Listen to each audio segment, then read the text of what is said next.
About volunteer efforts to find Justin Baker. Oklahoma Highway Patrol confirms Baker was one of 3 people inside a vehicle that crashed into the Arkansas River in Sequoyah County early on January 24th. The 2 other people in that car are out of the hospital after being treated. Only on 5 News, Jacob Luthi introduces us to volunteers out searching today who know the feeling of missing a loved one all too well. I don't like to see sorrow in people's life because I've had plenty in my own. I lost a child 6 years ago, so I understand the significance of a parent grieving a child. Along the Arkansas River, from Oklahoma to Fort Smith, volunteer searchers have been looking for Justin Baker for the past 3 weeks. I've been a diver for 22 years, started out on a fire department as a diver. I've never been in their situations by having a loved one missing. But that's what I like doing is helping people get closure. Jason Fullen, Casey Hargrave, and Wilburn Murchison were brought together by Revamp, an organization that supports families and law enforcement agencies navigating cold cases or missing person searches. And on this cold Friday morning, the 3 set out on boat, using sonar technology And then that comes up over here. and their expertise of the water to guide their search. Beforehand, we look at maps, find different locations where bends in the rivers, deep spots in the rivers, places just to start at. Then we run sonar. We try to find targets that could possibly be a person and then dive on them. And the eldest on board brings the most experience. I've found 7 people here in this Arkansas River. Murchison has been fishing on the Arkansas since 2nd grade, and he knows the river better than most. His daughter Lori disappeared in Fort Smith in 1995, and 30 years later, she's still missing. I know what his people feels like because I feel what they felt. I know what it's like to have somebody missing and can't find them, whether they're dead or alive. Though unsuccessful in finding Baker on Friday, the 3 will continue their search, brought together by unfortunate circumstances, connected through pain and the call to step up. When I lost my son, community support got me through the initial loss.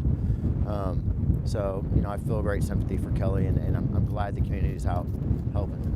So it says a lot for Fort Smith and Oklahoma. In Fort Smith, covering news where you live, Jacob Luthi, 5 News. Highway Patrol is leading this investigation, and they tell us there are no new developments since last week. Governor Sarah Huckabee Sanders announcing a new initiative focused on higher education in Arkansas. She says the Access program will be similar to the LEARNS Act, but allow students the ability to choose their path to success after high school. Governor says the legislation would make sure high school students don't have to pay out of pocket for taking college courses. It'll increase scholarship funding and offer in-state tuition for military families. State Senator Jonathan Dismang and State Rep Matthew Shepard are sponsors of this legislation. We're going to be looking at increasing the opportunities that they have before them, and then we're going to be maximizing their outcomes and so they can be as successful as they can possibly be. Doing the same thing the same way and expecting a different result is not going to cut it.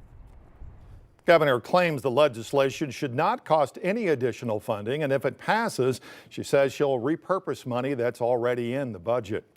Hot Springs Sheriff Scott Finkbeiner has pled guilty to federal charges. It all stems from a 2023 investigation when the FBI began investigating a man named Kenneth Smith for being involved with illegal drugs and narcotics. The FBI believed Finkbeiner was involved as well, and when they asked him about it, told them Smith was an informant for the Sheriff's Department, helping to make other drug buys. The FBI says they found no evidence of that claim. Lawyers argued that Finkbeiner should continue to be detained, but the defense successfully argued he should be released, so as long as he doesn't talk to any witnesses and reports to his parole officer.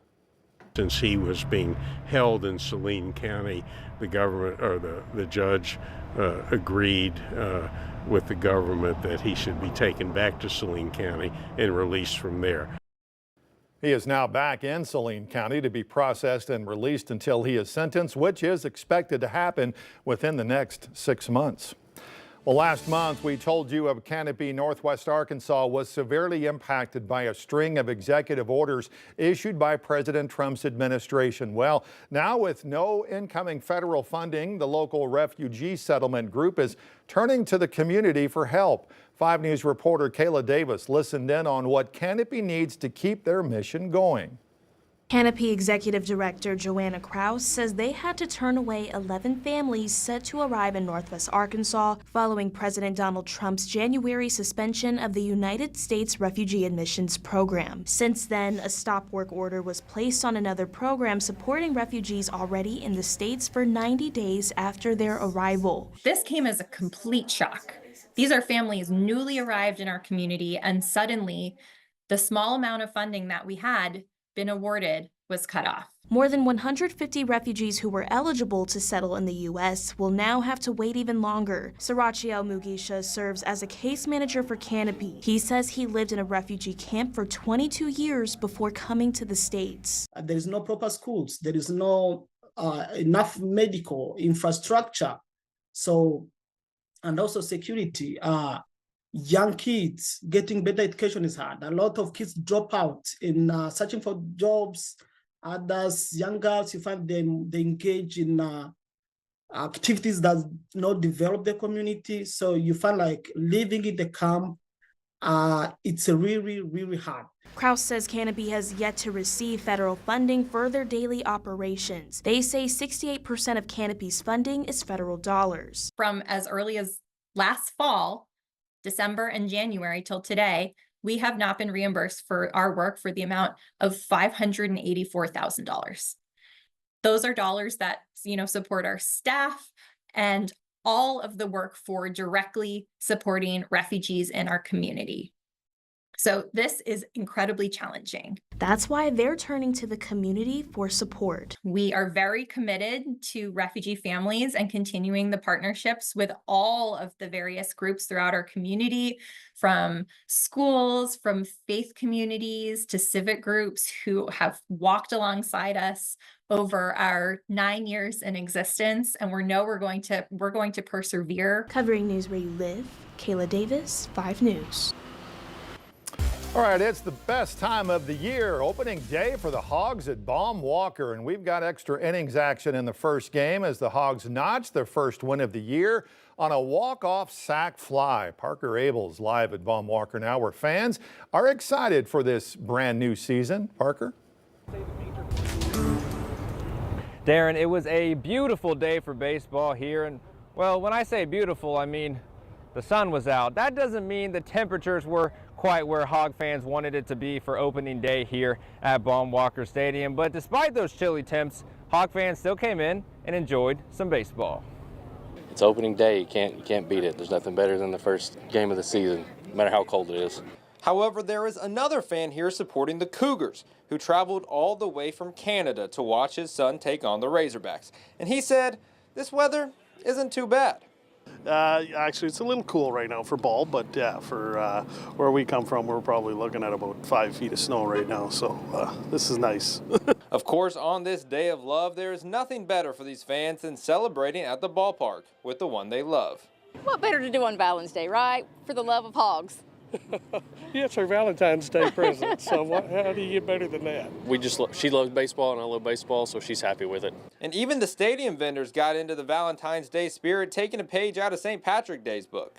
So it being opening day on Valentine's Day, we wanted to make sure that all the fans were excited and had something fun. So the red beer was definitely an extra added experience for the opening day. But of course, the most important thing for the fans, a Razorback win.